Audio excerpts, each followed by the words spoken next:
All right, welcome to this lesson on elements and the periodic table and how we got to discover the periodic table is really what this lesson's about, and a little bit about how it's organized.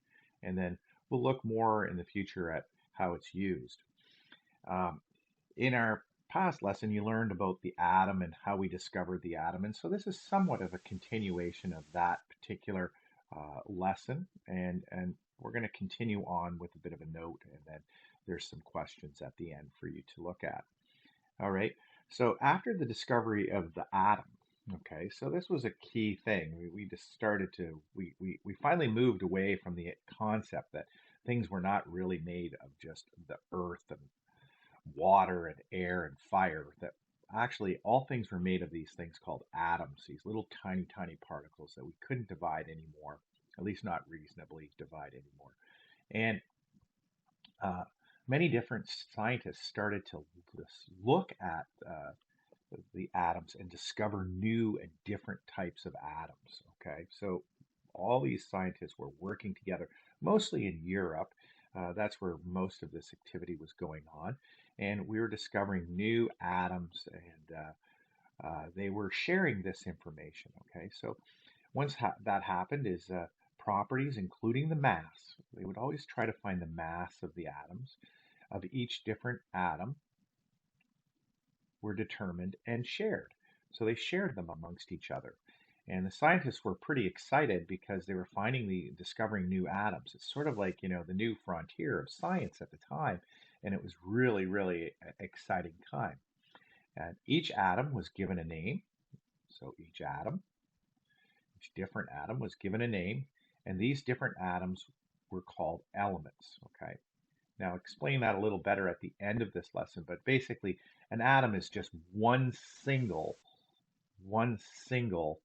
tiny little particle, whereas element refers to a whole bunch of those particles together, okay?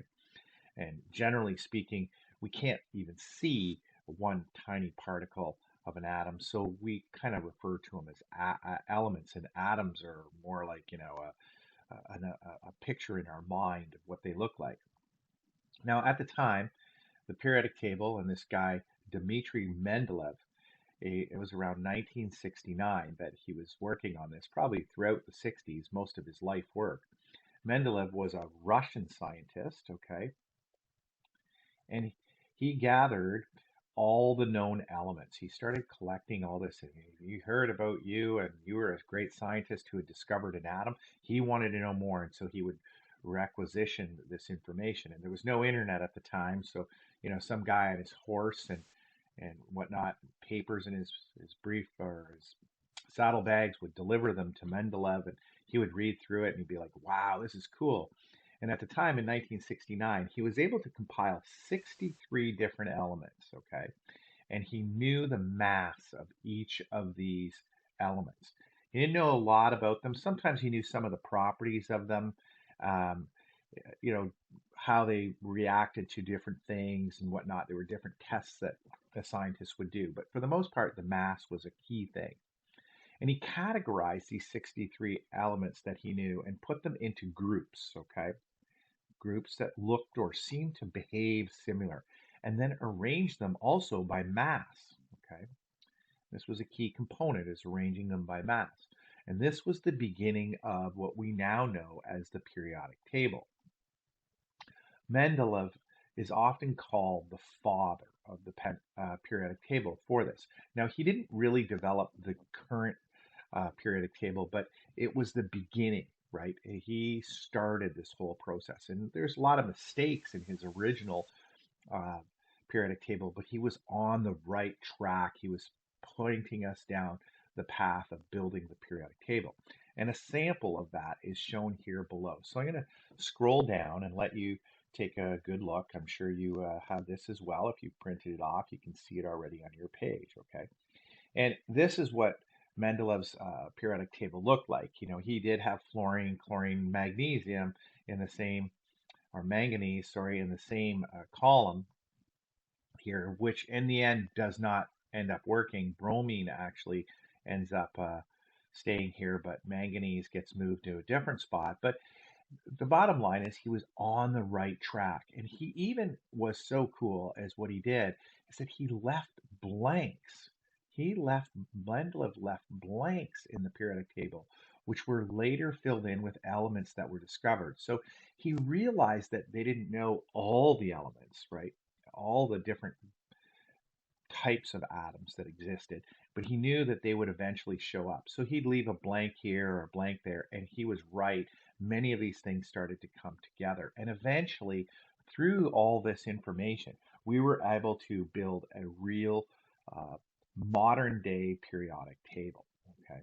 And our modern day periodic table looks like this. Okay. So it's down here. I'm going to go right here. There's a beautiful periodic table. I actually stole this off the internet. I really like this one. It's quite simple, but it shows us what we really need to see. Okay, I can actually zoom in a little bit on it here, see a little better, so we can start to see some of the things that appear, some of the smaller text that appears around it. So if I just go to my pointer, you can see the number, the symbol, sometimes the actual name of the element, and then underneath it is what's called the average atomic mass.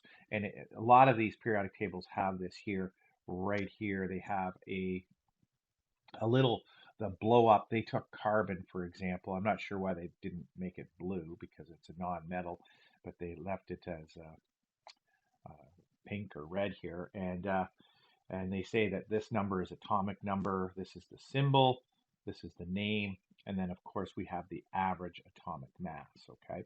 So I'm going to go over a few things about the periodic table as we move down, okay? And I'm going to go back up here, fill in some blanks. Families of the periodic table, or families of elements. Each column represents a family. So each column, and a column is this way. So it's up and down, okay? So over here is a column, here's a column, and I'm going to label these in just a minute, okay? Represents a family. Elements of the same family have similar properties. So it's really not very different. The reason he did that is like often siblings of the children of the same family, they look a lot alike. I mean, if you've ever seen some of my brothers, sometimes it's not uncommon for people to confuse us, right? Because they see a lot of similar features in us as siblings, okay? And even sometimes in characteristics and how we behave can be very similar, okay? So this is not an unusual word to use the word family for things that have similar properties, okay? There are four common families that you should have learned or should learn and be familiar with, okay? And I'm going to label them onto the periodic table below, okay? They are the alkali metals, the alkali earth metals, the halogens, and the noble gases, okay? So let's label these onto the periodic table. I'm going to use the color, I don't know, let's use just black. It's simple as a pen, okay? So I'm going to move down to the periodic table again here, and I'm going to label them. So this is not easy for me to do, writing on here, so I'm going to try this. This is the alkali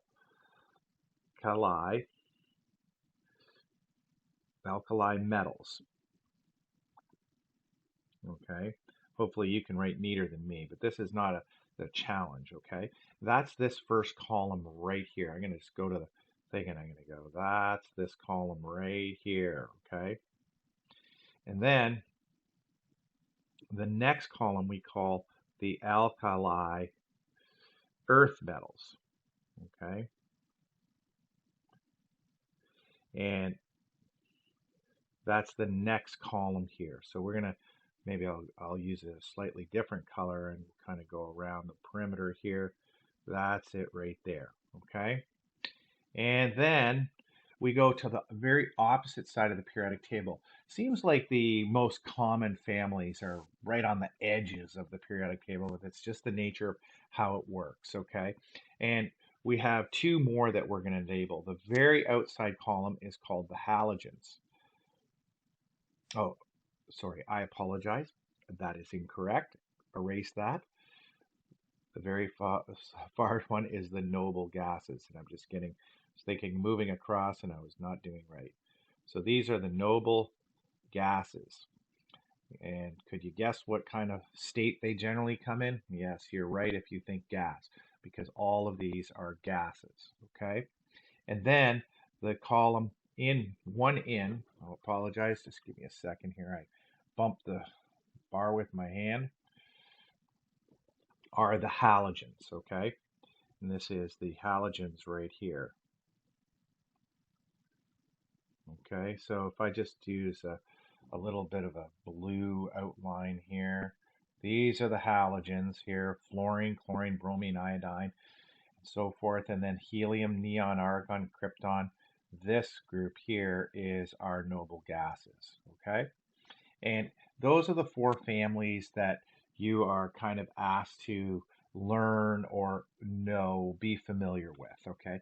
But it's really a concept that I want people to be aware of, is that, if we look at it in the sense that columns represent, okay, they represent noble or families on the periodic table, okay? And then we have rows, okay? And each row of the periodic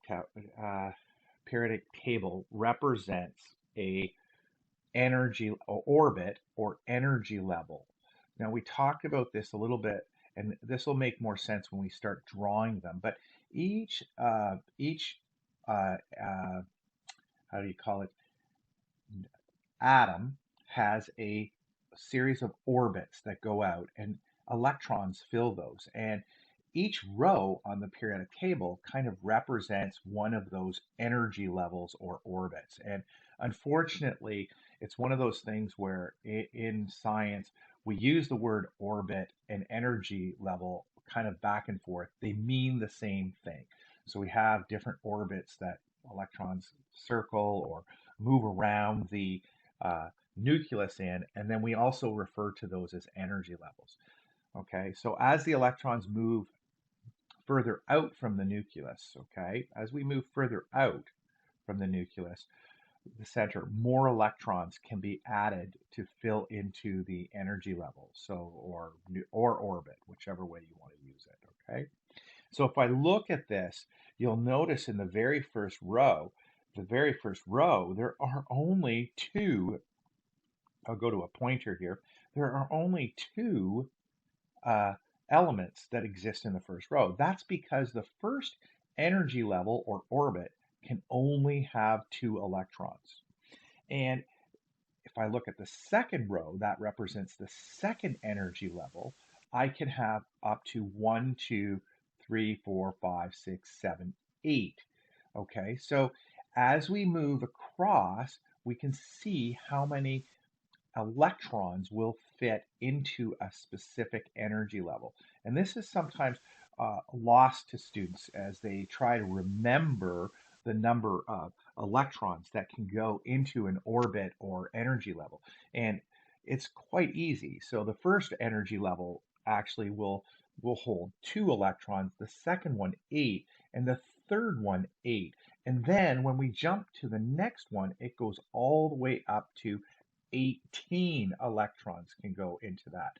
And this sort of makes sense if you think about it. If you have a nucleus and we make an orbit like this, that's a pretty tight area. And then we have the next one. Well, there's more room here, so we can put more electrons in. And then as we go out and out, bigger and bigger, there's room for more electrons as we go bigger and bigger into the periodic table.